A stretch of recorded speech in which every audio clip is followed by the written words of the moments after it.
Everyone, இன்றைக்கி நம்ம வீடியோவில் என்ன பார்க்க போகிறோம் அப்படின்னா ஆட்டோடைய ரத்த பொரியல் வாங்க எப்படி செய்யலான்றதை பார்க்கலாம். ஒரு கடாய் நல்லா ஹீட் ஆனதுக்கப்புறம் ஆயில் ஊற்றிக்கோங்க. எண்ணெய் நல்லா காஞ்சதும் நம்ம தாளிக்கிறதுக்காக கடுகு, உளுத்தம் பயிறு, கருவேப்பிலை, வெங்காயம், பச்சை மிளகாய், காஞ்ச மிளகாய் போட போகிறோம். ஸோ இது இந்த மாதிரி நீங்கள் எப்படி செய்வீங்கன்றதை கமெண்ட்டில் சொல்லுங்கள். ஸோ எண்ணெய் நல்லா காஞ்சிச்சு, வாங்க தாளிக்கிறதெல்லாம் ஆட் பண்ணிக்கலாம். ஸோ கடுகு ஆட் பண்ணுறோம். ஃபஸ்ட்டு கடுகு நல்லா பொரிஞ்சதும் நெக்ஸ்ட்டு உளுத்தம் பயிர் ஆட் பண்ணிக்கலாம்.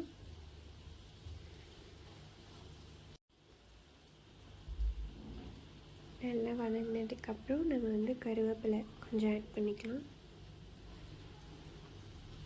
அதுக்கப்புறம் பச்சை மிளகாய், ஒரே ஒரு பச்சை மிளகாய் கீரி போட்டுக்கலாம். நெக்ஸ்ட்டு காஞ்ச மிளகாய், ஸோ இந்த மாதிரி சின்னதாக கட் பண்ணி போட்டுக்கிறேன். அதுக்கப்புறம் பூண்டு, உரிச்ச பூண்டு நல்லா இந்த மாதிரி இடித்து வச்சுக்கோங்க. ஒரு 10 பூண்டு, ஸோ இந்த மாதிரி இடித்து அதை ஆட் பண்ணிக்கலாம். நல்லா வதங்கினதுக்கப்புறம் நம்ம ஒரே ஒரு வெங்காயம், பெரிய வெங்காயம் ஒன்று நான் ஆட் பண்ணிக்கிறேன்.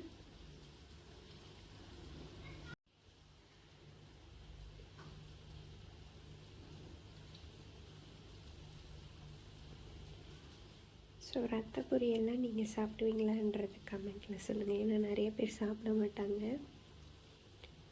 ஸோ இங்கே பாண்டியில் புயல் அடிச்சிட்டு இருக்குது. நைட்டு ஃபுல்லாக புயல், கரண்ட் இல்லை, இன்னுமே கரண்ட் வரல.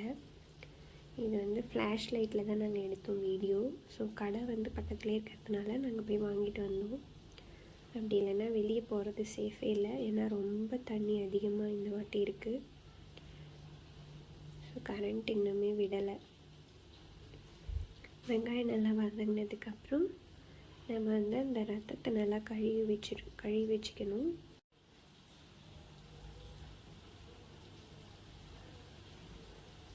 அதில் கொஞ்சம் ஃபஸ்ட்டு நம்ம நல்லா வாஷ் பண்ணிவிட்டு அதுக்கப்புறம் உப்பு மஞ்சத்தூள் போட்டு கழுவிக்கலாம். ஏன்னா அதில் லைட்டாக முடி இருக்க சான்சஸ் இருக்குது, ஆட்டோட முடி. ஸோ வெங்காயம் இப்போ நல்லா வதங்கிடுச்சு. நெக்ஸ்ட்டு நம்ம அதை ஆட் பண்ணிக்கலாம்.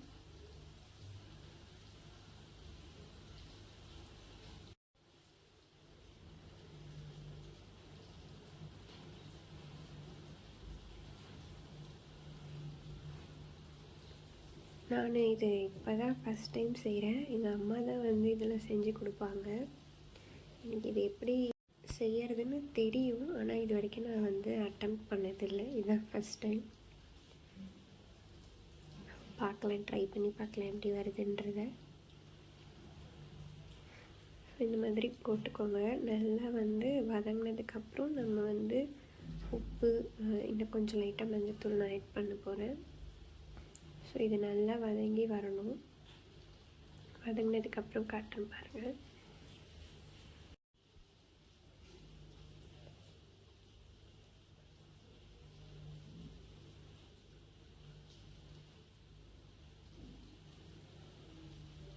ஸோ நான் பண்ண மிஸ்டேக் என்ன அப்படின்னா, நான் தண்ணி நிறையா ஊற்றிருக்கேன். தண்ணி நல்லா வடிகட்டிட்டு அதுக்கப்புறம் போட்டோம்னா நமக்கு இவ்வளோ தண்ணி வராது. ஸோ அந்த மிஸ்டேக் நீங்கள் பண்ணாதீங்க. ஸோ கொஞ்சம் உப்பு போட்டாச்சு. நெக்ஸ்ட்டு மஞ்சத்தூள். அந்த ரத்தத்தை வாஷ் பண்ணுறோம் இல்லையா, அப்போ நிறைய தண்ணி நீங்கள் வடிகட்டிட்டு அதுக்கப்புறம் இதில் போடுங்க. ஸோ நான் அந்த ஒரே ஒரு மிஸ்டேக் மட்டும் பண்ணியிருந்தேன் இதில். இதுதான் ஃபஸ்ட் டைம் நான் செய்கிறேன். பட் ஆனால் இது நிறையா வாட்டி சாப்பிட்ருக்கேன், எங்கள் அம்மா செஞ்சு தருவாங்க. ஸோ இந்த தண்ணிலாம் சுண்டுறதுக்கப்புறம் நம்ம மிளகும் சீரகமும் நான் இடித்து வச்சுருக்கேன் கல்லில். ஸோ அதை ஆட் பண்ணிக்கலான்னு இருக்கேன்.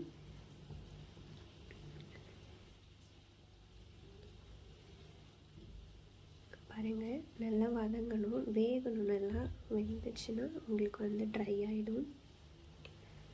ஸோ அவ்வளோதான். இன்னும் கொஞ்சம் லைட்டாக தண்ணி இருக்கு இல்லையா, அது மட்டும் நான் ட்ரை பண்ணிக்கலான்ட்டு இன்னும் நல்லா வதக்கிட்டுருக்கேன். ஸோ இந்த மாதிரிலாம் நீங்கள் சமைப்பீங்களா, இல்லை எப்படி நீங்கள் இந்த ரத்த பொரியல் செய்வீங்க அப்படின்றத கமெண்ட்டில் சொல்லுங்கள்.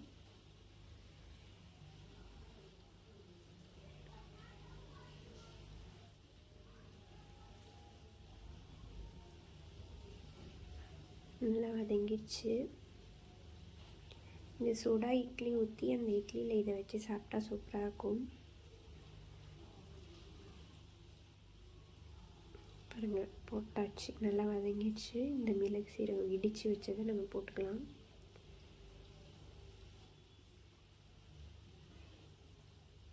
நெக்ஸ்ட்டு ஒரு கிளறிட்டு ஒரு 2 மினிட்ஸ்க்கு அப்புறம் நம்ம இறக்கிக்கலாம். எல்லாம் முடிஞ்சதுக்கப்புறம் ஃபைனலாக எப்படி இருக்குன்னு காமிக்கணும் பாருங்கள்.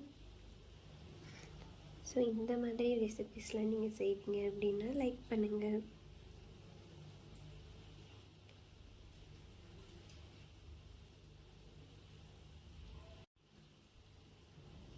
அந்த வாஷ் பண்ணுறது எப்படின்னா, ஃபஸ்ட்டு அந்த கட்டியாக தானே இருக்கும் அந்த பிளட்டு நம்ம வாங்கிட்டு வரும்போது.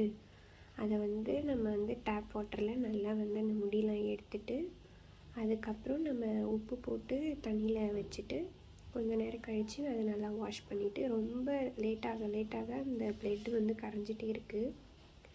ஸோ நம்ம வாங்கிட்டு வந்தோடனே இம்மிடியேட்டாக இந்த மாதிரி செஞ்சுருங்க. அப்படி ரொம்ப நேரம் வச்சுருந்திங்கன்னா அது நல்லா இருக்காது. ஸோ இந்த மாதிரி நீங்களும் ட்ரை பண்ணி பாருங்கள், எப்படி இருக்குன்ட்டு கமெண்ட்டில் சொல்லுங்கள். ஸோ அவ்வளோதான், நமக்கு இந்த ரெசிபி ரெடி ஆயிடுச்சு. வெளியே ஆனால் போகவே முடியல, செம காற்று, மழை இன்னுமே அப்போ அடிச்சுட்டே இருக்குது.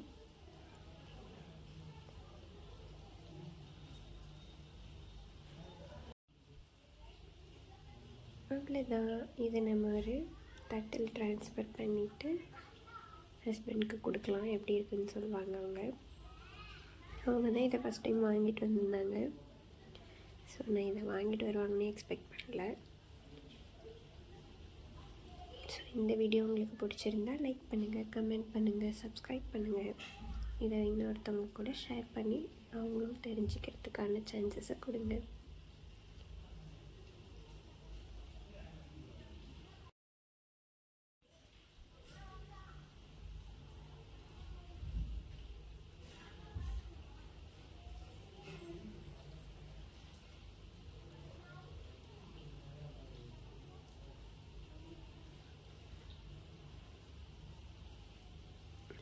பாருங்கள் எப்படி இருக்குன்னுட்டு. இது ரொம்ப ரொம்ப சத்துள்ள ஒரு பொருள் தான். ஸோ நம்ம இதை வீக்லி இல்லை, அப்படி இல்லைன்னா 2 வீக்ஸ்க்கு ஒன்ஸாவது இதெல்லாம் நீங்கள் சாப்பிடுங்க. ஸோ உடம்புக்கு ரொம்ப நல்லது. அவ்வளோதான், முடிஞ்சிருச்சு. நம்ம இட்லியோடு இது சேர்த்து சாப்பிட்லாம். இந்த வீடியோ பிடிச்சிருந்தா லைக் பண்ணுங்கள். பாய்.